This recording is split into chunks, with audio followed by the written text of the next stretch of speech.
Hello aspirants, मुझे पता है कि पार्ट ए बहुत बड़ा पेन पॉइंट है हम सब के लिए।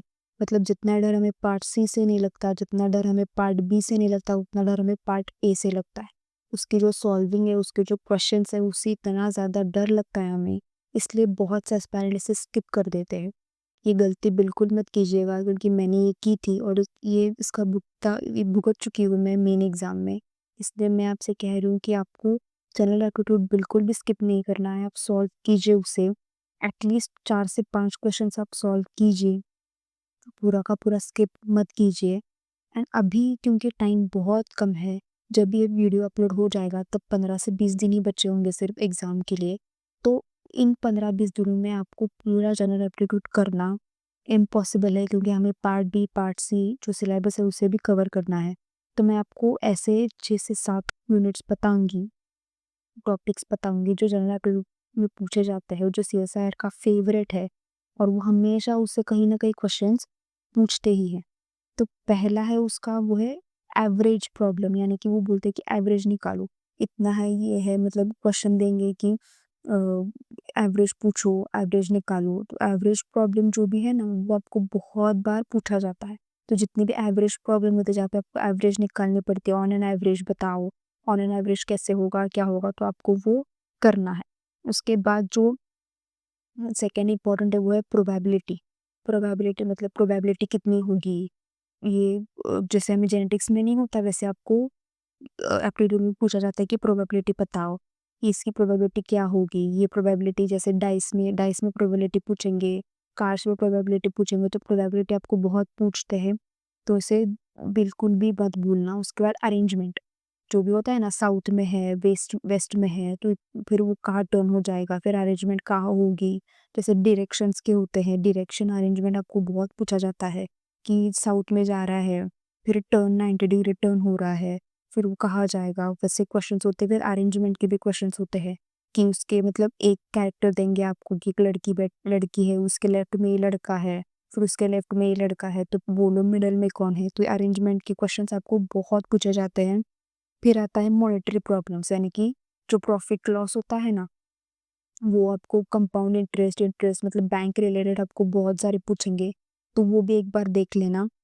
फिर उसके बाद आता है लॉजिकल रीजनिंग, मतलब जब रीजनिंग यूज़ करना होता है, लॉजिकली आपको बताना होता है कि ये ट्री गिरा है, मतलब इस डिग्री से ट्री गिरा है, तो इस लेवल पे गिरा होगा, तो बताओ उनमें कौन सा एंगल आएगा, ऑब्टूज होगा, एक्टिव होगा। तो जो मॉनेटरी जो जहाँ पे आपको रीजनिंग की ज़रूरत होती है, तो वैसे क्वेश्चंस आपको ज़रूर से पूछते हैं। फिर आता है अलजेब्रिक, जो भी है ना, अलजेब्रिक टाइप, यानी कि आपको क्वेश्चंस पूछेंगे, फिर मिसिंग वाला पूछेंगे, या फिर find the value of x पूछेंगे, यानी कि 1 3 7 9, फिर नेक्स्ट नंबर बताओ, या फिर बीच का कोई नंबर बताओ, या फिर उनमें से मिसिंग बताओ, फिर लिंक बताओ, या फिर find the value of x पूछेंगे। ऐसे वाली चीज़ें आपको बहुत आएंगी। फिर उसके बाद आता है वेन डायग्राम। वेन डायग्राम तो बहुत पूछते हैं, मतलब मुझे पता है, मैंने तीनों तीनों 3 अटेम्प्ट्स दिए मैंने, और तीनों अटेम्प्ट्स में मुझे वेन डायग्राम मिला ही मिला है, और बहुत ज़्यादा कंफ्यूज करता है वेन डायग्राम। तो वेन डायग्राम तो ज़रूर करके जाना। उसके बाद आता है ज्योमेट्रिकल टाइप, मतलब सर्कल देंगे, उसमें से find the number of circle, find the number of triangle. ये क्वेश्चंस ना थोड़े से क्या कह सकते हैं कि रिस्की होते हैं, तो ऐसे क्वेश्चंस को आप हो सके तो स्किप करना, मतलब पूछते ही पूछते हैं, लेकिन आप हो सके तो इसे स्किप करना, क्योंकि ज्योमेट्रिकल टाइप में फाइंड द मतलब triangle, find the square, find the circle, मतलब कितने सर्कल है, कितने ट्रायंगल है। तो ये आपको, मुझे आज तक मेरा ये क्वेश्चन कभी सही नहीं हुआ है, इसलिए मैं आपको बोलती हूँ शायद आपका हो जाए। इसलिए आपको प्रैक्टिस, अगर आप इसमें कॉन्फिडेंट हो तो आप प्रैक्टिस इसे करो, अगर कॉन्फिडेंट नहीं है तो आप इसे छोड़ सकते हो। फिर जो हर साल पूछा जाता है वो है न्यूमेरिकल्स, मतलब न्यूमेरिकल्स आपको बहुत पूछे जाते हैं कि 2x है, 3y है, तो पूछा क्या आएगा, फिर ये वैल्यू थी, थोड़े दिन बाद ये वैल्यू हो गई, तो बताओ क्या होगा। वो होता है ना, बोट स्ट्रीम, मतलब अपराइट जा रही है, विद द फ्लो जा रही है, अगेंस्ट द फ्लो जा रही है, उसे न्यूमेरिकल्स आपको बहुत पूछे जाते हैं। तो इतने सारे है यूनिट टॉपिक्स है जो मैं जो मुझे लगता है कि बहुत ज़्यादा इम्पोर्टेंट है, क्योंकि ये क्वेश्चंस मैंने देखे ही देखे हैं। मतलब मैंने अपने तीनों एग्जाम्स में मैंने क्वेश्चंस देखे हैं, उसके बाद के भी जो एग्जाम्स है 1 2, उसमें भी मैंने क्वेश्चंस देखे ही देखे हैं। तो मैं आपको बोल रही हूँ कि पिछले 5-6 साल से तो वो क्वेश्चंस ऐसे पूछ रहा है सीएसआईआर, तो आगे भी पूछ पूछ सकता है। तो ऐसे जो टॉपिक्स है आपको उन्हें भूलना बिल्कुल भी नहीं है। अगर आप हो सके तो इन सबको रिवाइज़ कर लो, एक बार क्वेश्चन सॉल्व कर लो। तो अब नेक्स्ट क्वेश्चन है कि रिसोर्सेज़ कहाँ से यूज़ करें? अगर मैं अपनी पर्सनल चीज़ बताऊँ तो मैंने यूट्यूब से ही किया था। मैंने इसके लिए कोई नोटबुक मतलब कोई बुक स्पेसिफ़ाई ली नहीं थी, क्योंकि मुझे मिली ही नहीं थी।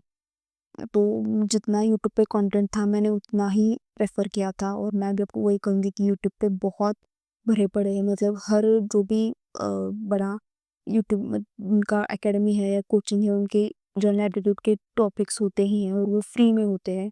वो एक अच्छी बात है, तो आप वो देख सकते हैं, क्योंकि अभी कोई बुक परचेज़ करना और बुक से सॉल्व करना पॉसिबल नहीं है। तो मैं आपको कहूँगी आप उसमें पैसे वेस्ट भी मत कीजिए।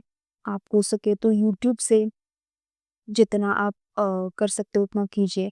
और दूसरा आप चैट जीपीटी से भी पूछ सकते हैं, यानी कि आप जो भी फ़ोटो है ना आपका, वो चैट जीपीटी को या कोई भी एआई को दे दो, वो आपको उस लेवल के क्वेश्चंस बना के दे देगा, और आप वहाँ से क्वेश्चन सॉल्व कर सकते हो, विद सॉल्यूशन भी आपको वो देगा।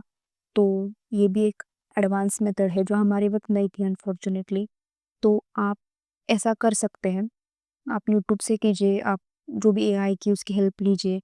तो आप ऐसे क्वेश्चंस को सॉल्व ज़रूर करना, एप्टीट्यूड को आपको बिल्कुल भी स्किप नहीं करना है। And I wish you all the very best. I wish कि आपका इसी साल, इसी अटेम्प्ट में आपका एग्ज़ाम क्वालिफ़ाई हो जाए, आपका जो भी ड्रीम रैंक है आपको वो मिल जाए, आपको पीएचडी में एडमिशन मिल जाए, आपको जहाँ पे भी टीचिंग करना है आपको वहाँ पे अपॉर्च्युनिटी मिल जाए। I wish you all the very best. Thank you.